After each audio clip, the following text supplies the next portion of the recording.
Ladies and gentlemen, as we find ourselves on the cusp of Disney's big venture into the world of streaming, even courting a war in the process, we thought it'd be nice to stay up to date on the ever-growing catalog and rule what's a must or a bust on Disney Plus. De Plus. Your brush. And tonight we're talking about Disney's Short Circuit. Dragon, for God's sakes, make a Johnny Five joke. But Johnny Five is alive. No, not that Short Circuit. But Dragon, Michael please McKean's in explain. the second one. God. Oh, God. No, it's not that Short Circuit. I'm sorry. Dragon, would you like to explain to the good folks at home what Short Circuit is in the Disney realm? Oh yeah, so actually, folks, with Short Circuit, I must say, as much as I love these, it's not a great name. I think SparkShorts is a way better name. most certainly. So you're probably wondering, of course, with us mentioning SparkShorts, doesn't this sound a little similar to this? And of course, Disney has been in the business of making shorts for a long while, as Pixar has. Pixar kind of made the patent on it. Let's be honest, they kind of made it kind of spectacular. But Disney has it on them in the original sense, and that, of course, starting from shorts, eventually growing into features, and so on and so forth. But basically, since 2016, apparently they've been working on these shorts, and I don't know. I don't want to just say it's like Spark Shorts is necessarily like inspired by Short Circuit. I think it's just kind of a good idea on both sides here, because remember, the sell of Spark Shorts is that they have 6 months to do essentially a longer short. Where these guys, they have like at least 14, depending if we could ever find the missing one, 14 even shorter shorts, essentially. Right. Dragon, I've got. Sorry, go ahead. Basically, the challenge is to the animators to get experimental with the animation, test some stuff out. And I presume, my assumption is that there was a time, probably in 2016, they're thinking that it was just going to be compiled and released, if not in theaters, then eventually like on a DVD release, much like they had been doing with the Pixar shorts and the Disney shorts, kind of compiling them for a home video release. And I imagine with the advent of Disney Plus, we have this. We're just kind of testing our animators, kind of keeping them frosty, just kind of like testing out what new stuff we can do in the animation, kind of the R&D of animation, kind of the arts, kind of the heavy on the arts. Might as well just put it on Disney Plus, and it ended up being what they did. Oh God, Dragon. Man, I am glowing about this thing, and I think more people should be talking about it. Honestly, Dragon, I think Short Circuit might be the spiritual successor to Fantasia. To me, it's like it's less Spark Shorts and more these shorts are very much in the spirit of specifically Fantasia 2000, Dragon. It feels less like the original Fantasia, and it feels like a direct sequel to Fantasia 2000 in a lot of ways. Like we're bouncing around with the technology. A lot of them are very playful. Some of them are very eternal. Man, Dragon, I can't say enough good things about this. I really think that this is just such a great compilation of just like it's a great combination of animation and storytelling and music, and specifically the music. Man, I think the music in some of these just really touches me. So yeah, overall for me personally, Dragon, this is a home run, and I'm going to be very interested to see. I guess these were technically released in 2020, right? So, when we're talking like the best animated short, they'd be eligible for next year's Oscars. So I'm going to be very interested to see where that heads. Where that takes us. Okay, so Dragon, what are your thoughts? I was very impressed by it. I thought it was great. Again, it was just kind of. I remember. I thought I was the one who told you about these. Honestly, it's like, hey, Tig, have you checked out the kind of Disney's answer to the Spark Shorts? Like, No, you were the one that you were the one that told me about them. Yes, but then I was the one who was like, "Oh my God, this is like Fantasia level good." yeah, I don't. Here's the thing. I don't know if I agree with the Fantasia analogy. Really? I think some of them Sure. Let me put it this way: if I kind of agree with the 2000s element that you've stressed there, and that's kind of like it's a next gen Fantasia. It's definitely not as grandiose as a Fantasia or a Fantasia 2000, but in the spirit of a Fantasia 2000, it feels like maybe like a few iterations later we would get to this point, which we kind of have. So I kind of see your Fantasia point, but it just feels like a series of kind of good Disney shorts, just kind of economized, but basically what we would get in front of a Disney movie. And Uh, I think I'll admit I think some of them struck me better than others. Not a bad one in the bunch, let me make that clear. But I think some just kind of sang a little bit more than the others. I think there's some like surefire winners and a few just like again it's really good. Like okay, we're kind of living in kind of like good animation land. Let's call it. You know, we good just animation land. I like that. no, but seriously, this was quite a treat. I will say that this was absolutely a treat and just a testament to like the minds and I the minds. just love how each of them is like very, very creative in their own way and Oh yeah. has some sort of iconography going for it that like really sets it apart. I love how diverse they all are. That's what I'm Oh saying. yeah. I love that, and this is one time Disney Plus is really hitting it right when we have something like this and SparkShorts on there, man. It's just wonderful. Uh-huh. All right, so let's just dive right into it, Dragon. The first one we hit is Puddles. Yes, Puddles, directed by Zach Parrish. Yeah, this is, of course, all about sort of social media and how we need to put down the phone, Dragon. Put down the phone.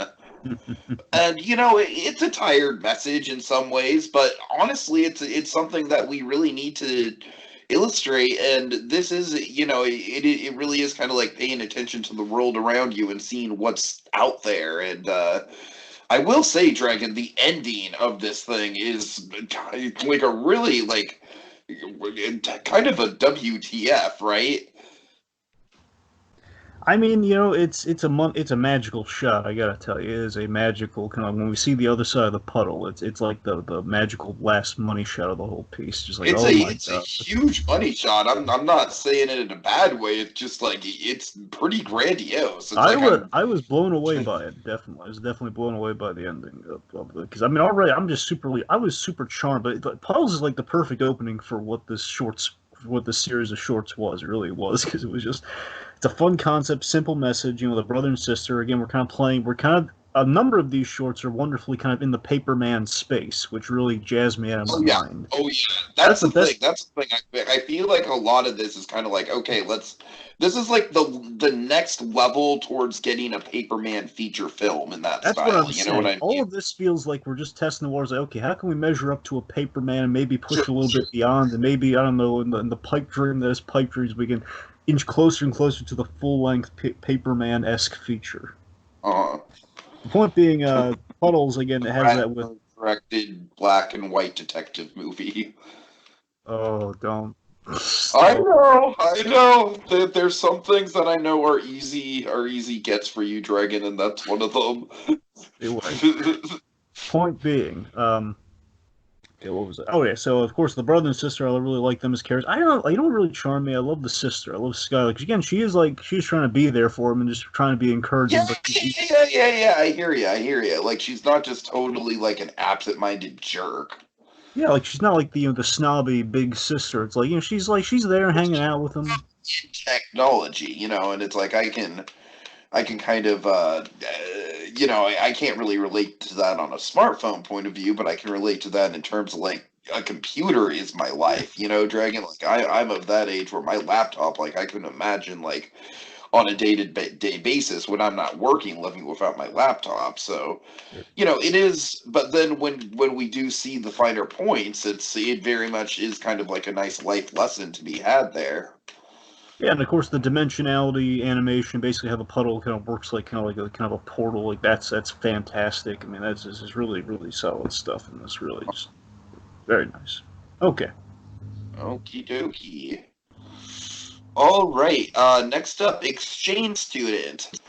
How do you feel about this one, Dragon? This was directed by Natalie Norgett. So, exchange student, yes, this is a really clever approach to the exchange student experience. I thought this one was really interesting in how we kind of like reversing the perspective of like the little girl is kind of our exchange student, but amongst aliens, which I really respect what this one's going for here. It's not being messagey because it's really just kind of a fun, it's a cutesy little cartoon in a sense. You know, it's just this kid's like a little girl who's kind of an astronaut in a school full of like, you know, these awesomely designed aliens. And it's really, there's something simple and lovely in that, but still I just love the message of any foreign any person who is not native to the land they're going to, or like to again, or just very on space foreign exchange student, you know, they're gonna hear language as if it's like from another planet, and you're gonna have like differing foods and all this stuff. I just thought that was such an ingenious idea they kind of hit upon, and of course, just kind of making it just kind of this universal, literally universal experience is quite genius. Yeah. I agree with you generally speaking. The only thing with this is I think out of all of them, Dragon, this might have been like one of the least ambitious of them, both in terms of, you know, story and in terms of animation. I mean, I'm not saying the animation's bad by any means. Yeah, the by any texture mapping means. was really nice though. Remember how like It you had the background of their, you know. You're right. But I don't know. It's just like, to me, Dragon, this is the Carnival of the Animals of Short Circuit, and that's not to say it's bad. It's just kind of like it's a light and breezy sort of like it's very short. It's only like what, like about 90 seconds, and I know a lot of these are, Yeah, that's but the thing. You can't really take that. right. But I mean, to me, it's like it doesn't have as much substance as some of the other ones. But again, this is kind of a subjective level for me, and I'm sure we're gonna run into some of these that kind of hit, you know, that kind of hit us in different ways. So this might be one of them. Well, we'll hit a few too that have like I feel even for as short as they're going for, maybe too short a runtime. We're gonna hit one of those really soon. But this was not one of those for me. I don't know, because I thought it was just kind of like it didn't overstay its welcome. It got all the points it needed to, and again had that little extra oomph with the kind of the perspective shift, which is like, oh my god, that's really, I don't know, that was neat. Okay. All right, Lucky Toupee. Directed by Nicky Mull. Dragon, is this the one that you think is too short? Yes. I agree, because I think the concept of this is ingenious. I know, and right? It goes by in a flash. That's what I'm saying. It's like the first. It's kind of Disney's. I think it's Disney's first stab at leprechauns too. By the way. Oh, well, Darby O'Gill and the Little People, my friend. Oh yeah, I'm sorry. Yeah. Yeah, pay some respect to your elders. Well, I'm just kidding. An animation, yes, certainly. But you know what I mean. Yeah, definitely. I mean, I can't yeah. Disney leprechaun for the life of me. But seriously, this is I love like this whole toupee racketeering thing they have. And I love how, of course, Disney's leprechauns are not just your average, like, Lucky the Leprechaun from Lucky Charms. You know, it's the gangster. Go ahead. I mean, the last Disney leprechaun I can really recall are the ones that play basketball. That's about all I got. Oh God. And I'm sure there's probably going to be leprechauns in Onward, I'm guessing. Yeah, I'd imagine so, yeah. But regardless, seriously, this is so we have leprechauns, but not just any leprechauns. Like they're tough leprechauns. They're essentially involved in organized crime. Well, they're basically like Irish mafia leprechauns. That's the thing. I feel weird calling it organized crime because they're just selling toupees, and it is a business, just kind of probably an unlicensed business. They're totally based on like traditional Irish gangsters, though. Yeah, that's the thing. It's just like, what's the most harmless version of an Irish gangster you could have? Well, they're making toupees without a license, probably. You know, they're enemies to the Better Business Bureau. Dragon, it's the Arms Akimbo effect, Dragon. It's kind of like Arms Akimbo meets the shoemaking elves, but with leprechauns. It's kind of like the shoemaking elves, but what if the shoemaking elves weren't in the business for themselves, but they were leprechauns? That's kind of what this is. But seriously, it's got great world building. I love the logic where basically you reach out to these guys, they pluck some hairs, they cultivate a fine toupee for you. But again, this is where we get into the Better Business Bureau side of things. They probably demand more money than they originally agreed upon, would be my guess. That would be my guess. There's a little bit of a strong arming going on there, which kind of leads to a little bit of subterfuge, which then leads to a really nice. I do like a resolution there where we have kind of the man going on his date, and he realizes she is also a client of the leprechaun, so it all worked out. Yeah, very fun, very fun. But again, But I would like to see a whole movie of these goddamn like gangster leprechauns, Yes, Dragon. I really would. me too. Yes, that's what I'm saying. I loved it too much. That was the problem, man. Give me more of that. Yeah. All right. Okay, so Dragon, this is in my top three. All This, right, this, this one this, is in my top three. this Just a next one's thought. this next one's probably my favorite. Okay, Just a I thought. think you and I might be simpatico on that. Basically, this is I can't I had this one and one of the ones coming up are my favorites. It's kind of hard to pick which one's the favorite. One's like I have a feeling you and I might have similar favorites, I have honestly. similar notions. So okay, this is called Just a Thought, directed by Brian F. Mentz. uh, My God, Mentz did an excellent job with this, man. So this is definitely one of my, if not the favorite, then one of my favorites of the bunch. This is the most Paperman-esque to me, or at least one of at the the most. very least, I think this is like the best vision and style. I think it's the Yes. most fully realized style. Yeah, definitely in terms of style. So it's like basically, I love the comic strip come to life in here. It's kind of like what we saw. The closest thing we've seen to something like this, and bear in mind, it's kind of a different playground here, like Spider-Man Into the Spider-Verse, where we kind of see kind of the ink patterns on the comics brought to life, but we have like the 3D effect going throughout the whole movie. Here we don't have quite the 3D effect, but we have like it feels like a comic strip just fully brought to life for animation, and it's awesome. Yeah, and I love how we play with the logic of the thought bubbles. Hmm. And of course, more importantly, Dragon, I love how there's a sweet story attached to it, and you Yes, really do get invested in the two main characters. it's very simple, And very relatable. this is a great example of like something that's like 3 minutes long, but you really get tied into it. Absolutely. All right. I mean, I love the message of like this, the relatable story of people trying to fight back their own thoughts. I love that. That's like yes, everyone's had that. Uh-huh. I like the limited color scheme. I love that our main characters, it's red, black, and white. Of course, the newspaper colors. It's red, black, and white, Totally. It's white awesome. all over, and of course, The dots. The mhm, the dots. dots, as I said, like the texture mapping on them with the whole Yeah, that yeah. whole thing is that's it's fantastic. The balloon reveal at the end. I love he's being tapped on the balloon. We reveal it. It's very sweet. It's very endearing. And honestly, there's a beautiful symmetry to it at the end. I love that both characters are smiling. They both kind of complete the smile if you put them together. It's a beautifully symmetrical short, man. I love it. Mhm. All right. All right, so Dragon, this next one, oh god, this is too real, man. This hit Mhm. too close to home for me. This is Um, my other favorite, by the way. I don't, I don't want to say that this is my current situation with my grandparents, Dragon, but I can say that the house that I am currently living in could very much be this house in the future. And it's just it breaks my heart. It really does. Man, And so this this one's hard to talk about, Dragon. well, Take the lead on okay, this well, for one. starters, we should say what the name of it is. It's Cycles by Sure. Jeff Gibson. Yeah.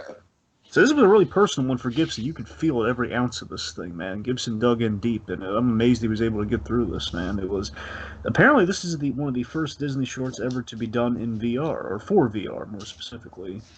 A little bit of both. I mean, they shot it using VR, and Uh-huh. I think it was released through VR platforms, as in people. I don't know where people would be able to access that, but I think the idea is people could actually walk through this short. I think. My guess it was maybe at a museum gallery or something like that. Maybe that would make sense. So basically, we have basically the influence on this one's a little bit of VR, but a lot of photography in this one because I love like we have like little snapshots come to life in this one, Mm-hmm. Mm-hmm. and this is kind of Disney stab at married life. That's kind of the best way I could put this one. This is Disney taking a stab at married life. I mean, if you want my aunt, like Married Life is fantastic, and it's like the pinnacle of Pixar, Dragon, and I love it to death. This one is like even more personal to my life. All right, like oh man. I see so much of my grandmother in the main character that it's chilling. Mm.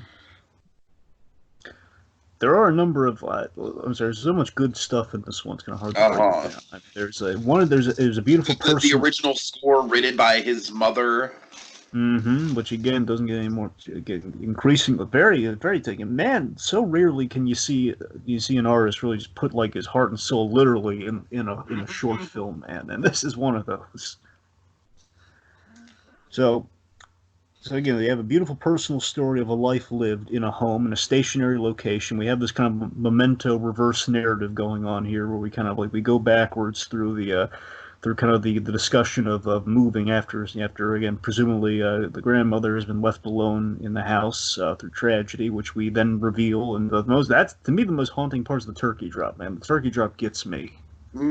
Yeah, for sure, The for turkey sure. drop still makes is such an eerie detail for me. Just like, oh god, it's like this the suddenness of tragedy striking. And the time lapse animation with the photography, basically like we have like these. It basically if you pause every moment of the movie, you'd have like a moment, kind of like a memory unfolding before your eyes, which is really great. And again, we do this through almost like an Albuquerque verse time lapse, as it were, almost. It's like an Albuquerque verse time lapse mixed with like fucking Memento.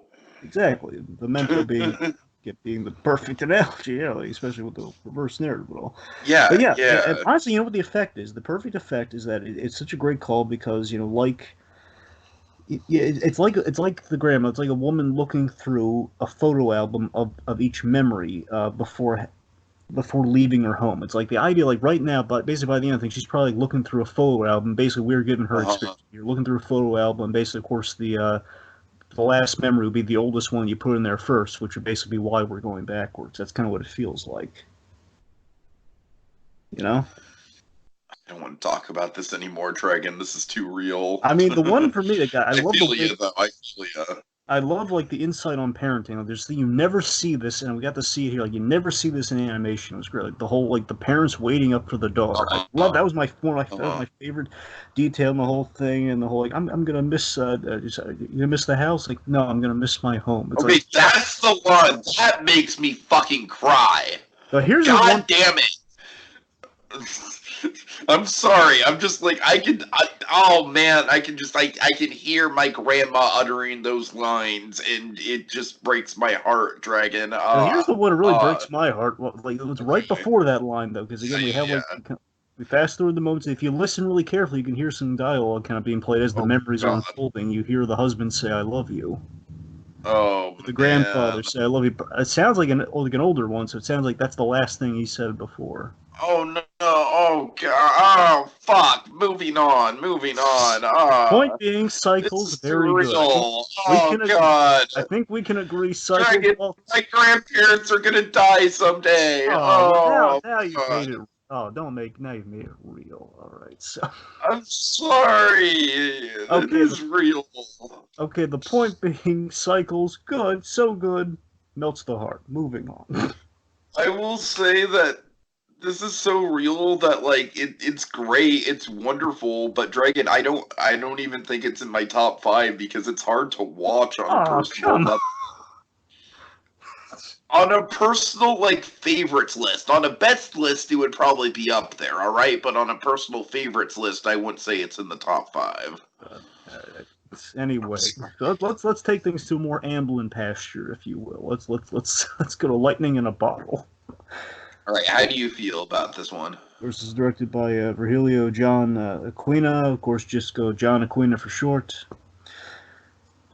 He this is neat. I gotta tell you, this is kind of like it's not the deepest one. It's a pleasant one. That's kind of what this one is. It's short, sweet, to the point. You know, I love the I think the lightning in a bottle is the darn cutest thing I've seen. All of like we're realizing the old adage like capturing lightning in a bottle, like what happens after that, which is really nice. My favorite detail in the thing is I've seen this in play in the Flash TV show, so it's kind of funny seeing it played out here. We have like there's something called Flash time that we now have on the show, where basically the Flash can slow down time. And of course, have a little bit of a lightning effect going on here. We get to see it because of the lightning. We're moving at the speed, and it's kind of cool to see that unfold as the kid's kind of having this realization. Oh, the lightning wants to be released. I got to do that. Yeah, I wasn't crazy about this one, Dragon. I mean, to me, it was kind of like what you were kind of talking about in terms of like, oh, it's basically like just a good animation showcase. I mean, you're right about the characterization of the lightning. That is fun. Generally, it does have a very Amblin-esque feel to it for sure. I just think honestly, like I just think out of these, it's like I feel like this one really it left me with not a ton to chew on from a thematic point of view. It's just kind of like, ooh, it's a, it's a spark of creativity, and it's like, all right, like I get it, it's nice, it's pleasant, but it's not really that thought provoking or deep. Yeah, I mean, like again, it's an animation showcase. Like we now do static in I mean, animation. especially after fucking cycles, Jesus Christ. Yeah. We can do static. We can do like flash time essentially with the Uh-huh. LED. We can do like a little bit of a light show. It's nice, just not as deep, especially coming off of just the thought or cycles. So yeah. All right. So speaking of cycles, Mm-hmm. bicycles. Bicycle. Oh God, the race. Yes, which is directed by Terry Mays. Dragon, I love this one. This is definitely in my top three. Here's the thing. I really like this, but I don't fully get it. I get it. I get the whole idea is like it's a race against death. No, no, no, The no, no. like life is a constant race against time. No, I get that, Tiki, and I love that, and that's why I love it. But the problem is, I think certain things in the way that things carried out don't line up, and that's what I'm having trouble with. That's why I can't just instantly say I love this one. Because Okay, talk me through it. okay, Talk me very through it. you keep it simple. So again, I love Death chasing his mark on a bike, so we can get like Death of the Month, and of course with the ultimate realization that the sketch gets that the short gets to. But the problem is like, how does he lose souls? That's my problem with it. Like, how is he falling? Because every time like someone passes, I mean, you would think logically, okay, he needs one more. They got it, but it keeps going down. It goes all the way down, and that I don't get. I hear ya. I was kind of wondering the same thing. And that's the only. Yeah. My only logic is maybe he's like so fixated on the one person that the rules would imply that every person he passes that he doesn't kill is like takes away his number. I I don't know. That's what I'm saying. That's muddled. That's the muddled part of this movie. If that wasn't there, I think I'd like this a lot more. Also, I don't get why his wife isn't reciprocating at the end, at the kind of the post credit thing. The death's wife. I just like it feels a little bit of like, oh man, after all that and the wife, I don't quite get that either. Like those two bits, just like those are like take those two out of it. I love the idea. That's saying I really love this sketch because I love you giving. I love the scale of everything. I really like how high stakes it feels. Mm-hmm. Again, I love the mundanity of death, and then of course the realization that he's kind of stuck in a day job as well. And I love how kind of the love that his Mark has with his wife reminds him of like the relationship. I love the little mini death flashback of his life and having a child with his wife. That's fantastic. That ending, it's great. But again, getting there and the whole lost souls thing, it's like it's kind of souring. Like, well, I'm having such a great rush right now. Why are you taking me down, Logic? Why? You know what else I really love though? Probably one of the biggest laughs out of all these shorts. I love the shot of, like, the realistic shot of the skeletons trying to ride the bike. Yeah. All right. Overall, yeah, this is kind of one of those ones where I feel like I'm higher on it than you are. It is in my top three, but that's fine. That's fine. I respect the crap out of it, though. I want to love it more. It's just that death counter thing really, it's a big chink in the thing. I hear you. All right, so let's get to Hair Jitsu. This is a really good one. This was done. This is solidly in my top five, I would say. This was directed by Brian Estrada. Really fun. Would you like to explain the premise of this? Essentially, we have a little girl who's enrolled in a Taekwondo class, and she has really long hair. And essentially, she's taken to a barber by her mother, and we're getting kind of seeing this blend of kind of 2D and kind of basically a 3D animation with kind of a 2D but animated. Sorry, so much 2D, 3D stuff in there. So essentially, it's computer animated, but we have the girl kind of imagine this kind of this more heightened version of like kind of a Taekwondo versus ninja battle. with kind of a 2D look applied to the 3D animation. It looks really neat. Again, we're going a little bit for the Paperman style, I guess, a little bit here, which looks really neat. And we have like hair. The hair is fighting essentially. Imagine if it's kind of like she kind of sports this troll doll look. Like the only way you're gonna get me to see a troll doll movie would be if this was it. Honestly, if this like if it was just like if the hair could fight, then I'd see it. That's how you get that. DreamWorks, are you listening? That's how you get me. So you're saying if I legitimately told you that in the sequel, like, yeah, trolls fight trolls, the hair is weaponized in the sequel, you would actually see it? No, I don't think that would. If they have to see, they have to have that established in the beginning, man. I don't know if they're going to get me in the sequel. All right, Something fair change. enough. Fair That's enough. the root. No pun intended. Anyway, no, but seriously, we have like some fun battles there. I love like the ninjas kind of getting the crap beat out of them by little. Again, the really well animated Taekwondo, this little girl, but more accurately, the things get really good when we have the hair versus the mustache. The barber has a mustache, which kind of takes on a life of its own. It's quite fun. The point is, it's a very fun short, and of course, the little hair attack at the end is like this cute, like little kind of we're breaking kind of the rules of the world here, where it's like a little bit of hair just like attacks the barber at the end, which is kind of a cutesy note to end on. Yeah. Very creative, very fun kind of blending of reality and childhood imagination. Really good fight choreography and action, very well paced. I like it a lot. Yeah. All right. Next one is Downtown. Directed by Kendra Vandervliet. So this is another one of my favorites, Dragon. I think just from a stylistic point of view, this might be one of the more ambitious. Yeah, this came out looking really good. You know, it's kind of graffiti come to life. That's kind of what this is. I love the approach in the shadowing. I love how everyone's like all of our recognizable people are unrecognizable, and that they're completely shadowed. You don't really see anything with them. But I love the contrast of the shadowed people to the vibrant color of the graffiti. It looks really nice. Uh-huh. Yeah. Of course, this doesn't really have a plot, but it's not meant to. I think the whole thing, from the shadows to obviously the actual color and artistic style, and then straight through to to the pacing and everything, is meant to represent graffiti and street art and being, and just being spontaneous and being colorful and being expressive. And on that level, Dragon, this is to me very much a spiritual successor to Fantasia in a lot of ways. Like, this to me is one of the more successful Fantasia style, shorts here. See, out of the whole bunch, there were two that felt most Fantasia-esque to me. I mean, now you bring it up, I would say Downtown is one of them. The other one that feels the most Fantasia-like we haven't gotten to yet, which we'll get to shortly. But yeah, so this one, the reason this feels very Fantasia is because it plays so well off of the sound, too, with the sound kind of feeding into the color, like when he's going through the tunnel, and the sound is kind of echoing as the color spreads and everything. It feels very Fantasia. It's kind of the interaction between the animation and the sound. Oh. Of course, I like the build's really nice, too. I just keep building and building and building to like the vibrant color and then the acceptance of the graffiti, which is nice.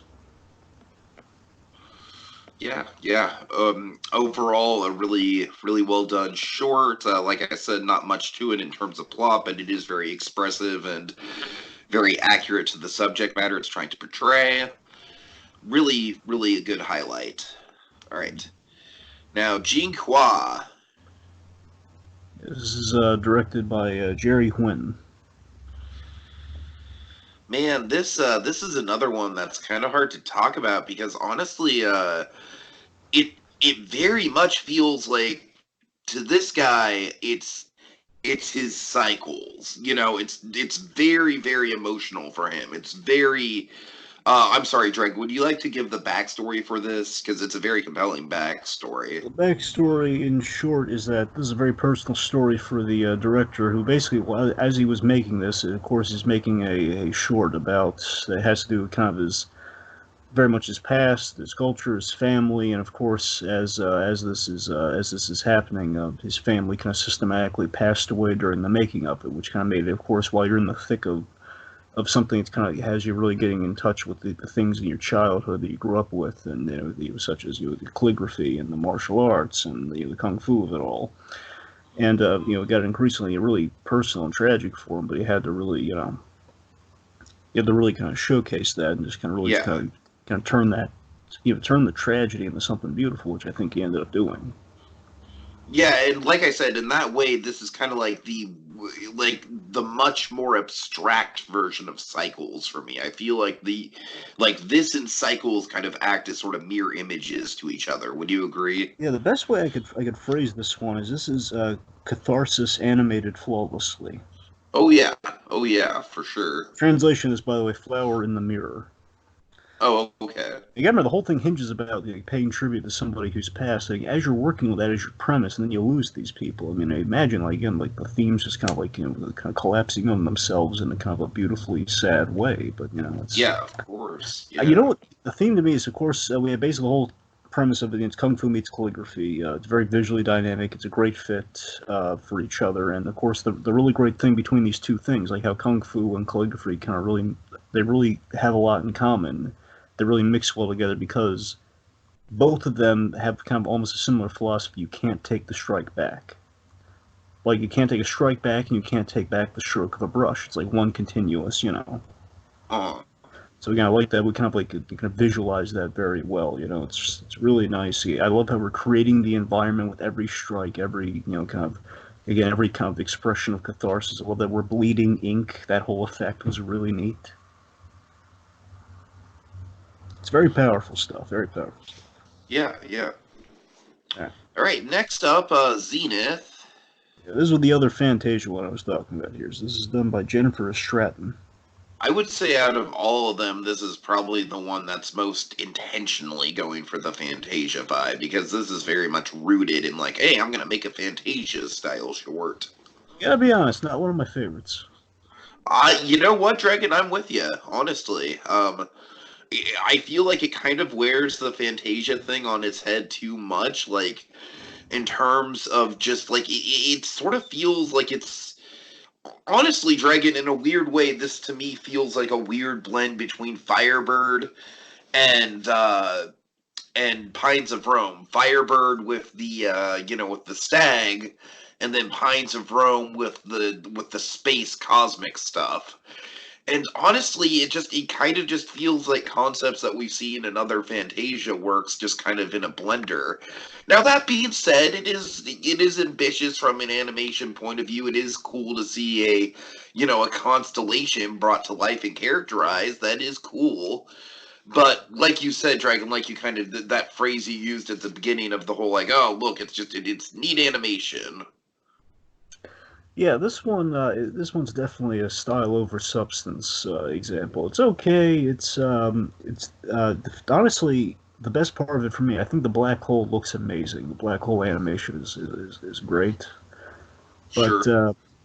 I mean, yeah, it's just you see how the celestial stag creates constellations set to music. Just seems kind of like leftover Fantasia in a good way, but just it's a little leftover Fantasia. It's okay.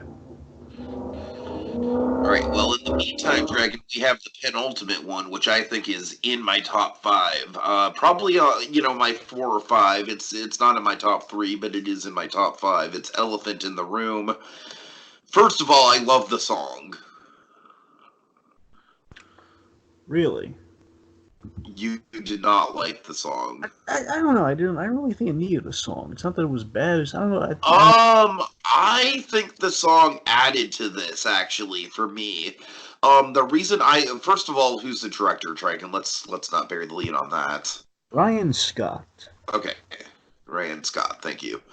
Um, I don't know, Dragon. It's interesting because this is the only one that has an outright song, and to me, that makes it stand out. Honestly, to me, that gives it a big boost of energy. Um, like this one is very bombastic. It's very much childhood imagination, like in its rawest form. It kind of has like a where the wild things are sort of vibe to it. It's definitely feast-like in the animation style, which kind of turned out really nicely. Yeah, I do think it's one of the more ambitious anime. Well, not ambitious, but it does. I should say it's not ambitious, but to me, they are very much just kind of like, all right, let's push the style of Feast to the next level, and they do it. I think some of the shorts are more creative with how they push the boundaries of animation, but, hey, it's like, oh, yeah, we're going to judge how creative you are with the boundary pushing, Dragon. What are we? What are we? What is this conversation even? Anyways. Anyway. I'm sorry, I got too existential there. Yeah. No, but there were some touches I really liked in this. Though. I really liked, like the father being linked to the rain is like basically like what happened. The kid and the elephant are having a good time, and the father comes in. Of course, he brings kind of the thunder, literally, and that it's starting to rain outside, and kind of the color shift. That's really nice.